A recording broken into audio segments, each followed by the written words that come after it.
परसों हमारे साथ एक घटना हुई हवाई जहाज में, बहुत छोटी सी। हवाई जहाज में बैठी रहे थे कि हमारा एक साथ में सेवादार चेला, हमने उसको पूछा कि हमारी सीट कौन सी है, क्योंकि अंग्रेजी हमारी थोड़ा हाई फाई है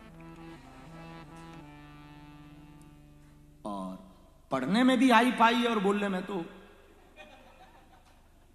लोग आत्महत्या कर लेंगे।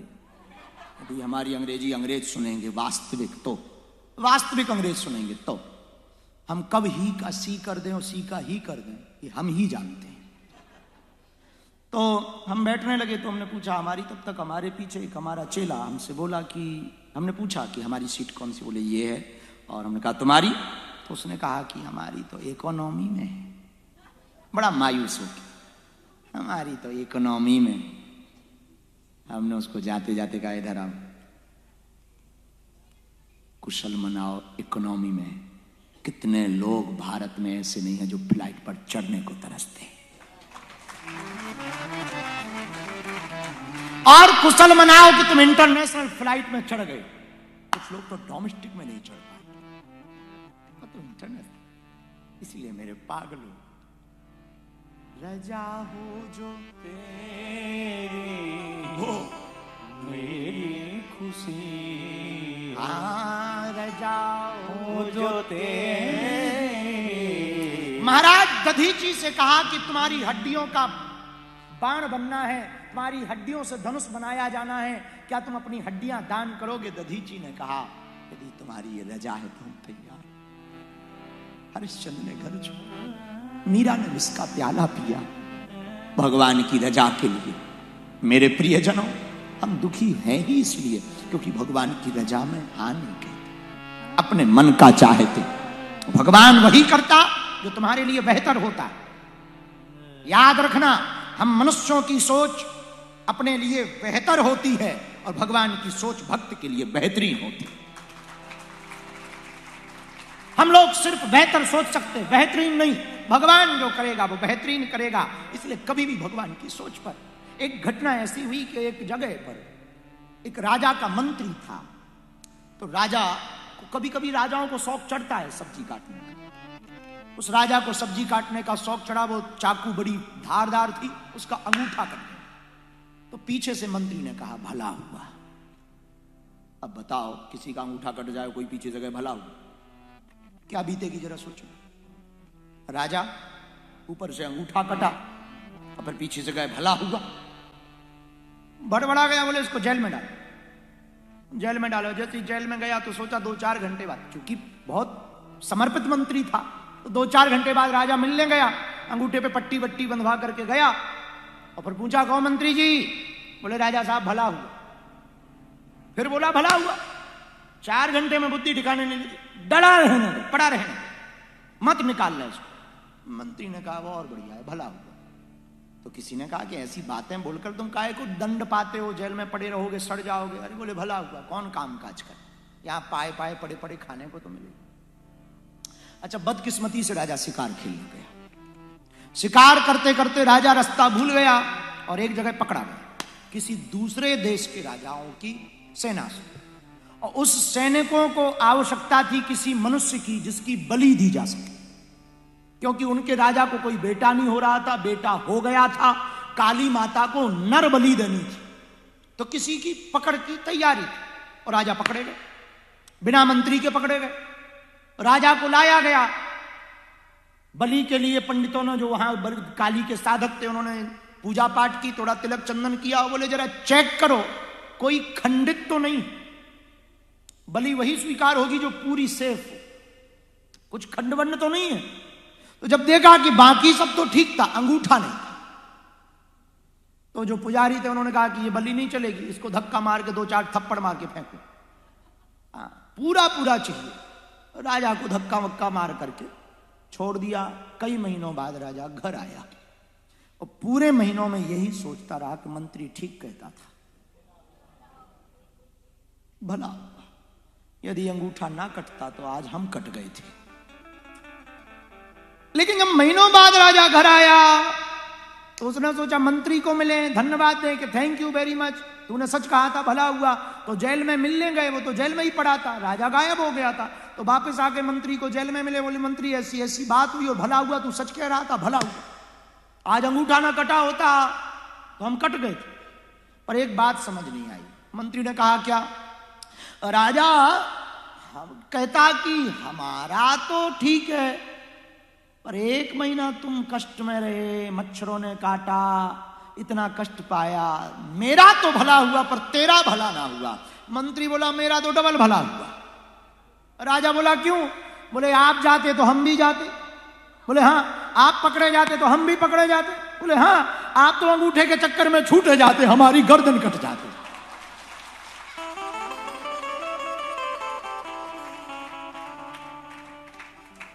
हम तो पूरे सुरक्षित थे ना, सेफ, एकदम सुरक्षित, तो हमारा डबल भला।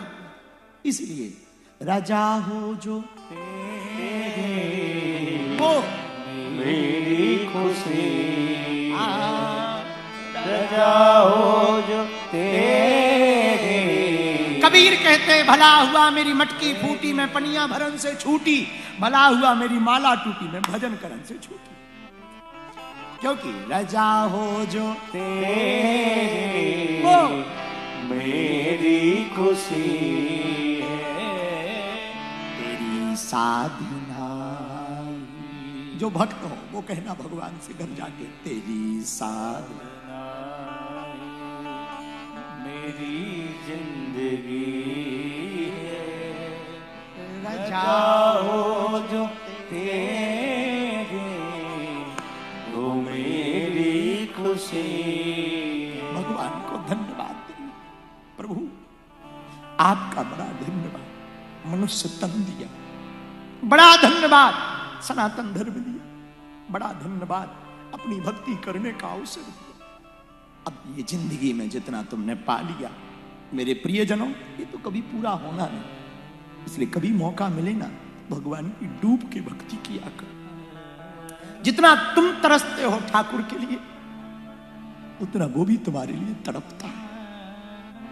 हमने इस बार बद्रीनाथ में कहा था कथा में कि जितना शिष्य अपने गुरु को मिस करता ना, गुरु भी अपने चेलों को मिस करता है। जितना भक्त भगवान को याद करता, भगवान भी अपने भक्तों को उससे ज्यादा याद करते। जितनी तुम्हारी चिंता तुम्हें नहीं, उतनी तुम्हारी चिंता तुम्हारे भगवान को, कि तुम्हारा बुरा ना हो जाए, भला हो जाए। हर पल वो बचाता है।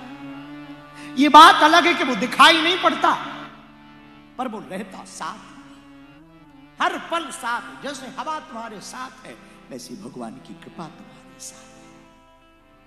हवा दिखाई नहीं पड़ती पर होती तो है, वैसी भगवान की कृपा दिखाई नहीं पड़ती पर होती तो है, हर पल होती। हम किसी की क्या कहें, अपनी ही कहें। हमारे पिताजी कभी विदेश नहीं आए, कभी हमारी माता ने पिता ने हमने सपना नहीं देखा था कि विदेश जाएंगे। ये उसकी कृपा का प्रश्न, उसकी कृपा का प्रश्न। भला हम हमारे जैसा हम स्कूल नहीं गए, ठीक से पढ़े नहीं, उसकी कृपा का असर तो देखो। जब हम कथा कहने आते तब सोचते क्या कहेंगे, और जब कथा में बैठ जाते तो लगता क्या क्या ना कहते, और पता ही नहीं कहां से कौन सा विचार कब प्रेरित देता, पता ही नहीं चलता, और कौन सी बात बड़ी कह देता, पता ही नहीं चलता। लोगों को लगता है हमने पढ़ा है।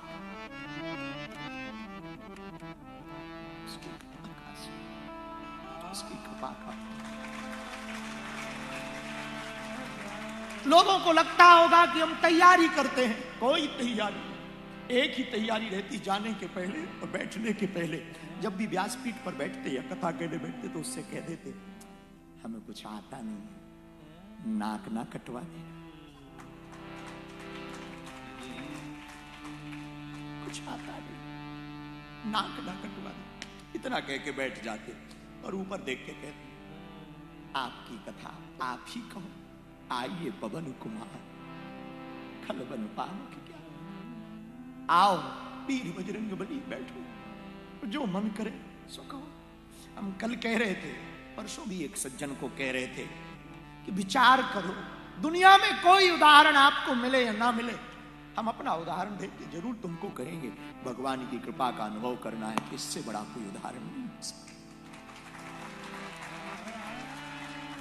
जिस गांव में हम रहते उस गांव का सरपंच भी हमको कुर्सी नहीं देता था। 10 सालों तक उसी गांव में भीख मांगी भोजन के लिए। कोई आलू देता था, कोई चावल देता था, कोई आटा देता था। तब हमारी छोटी बहन थी हमसे, और हमसे छोटा भाई, वो खाते थे। जब तक बिके ना थे कोई पूछता ना था, तूने खरीद कर अनमोल कर दिया।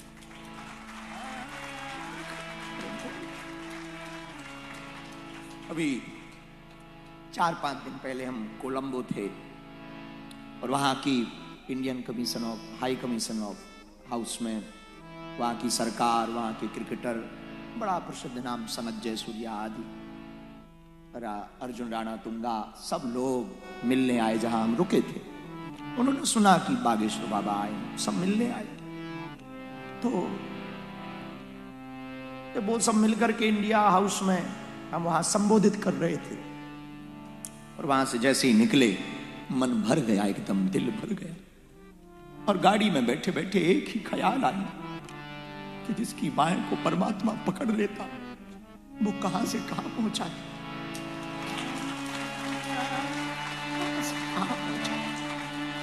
कहां से कहां पहुंचा देता।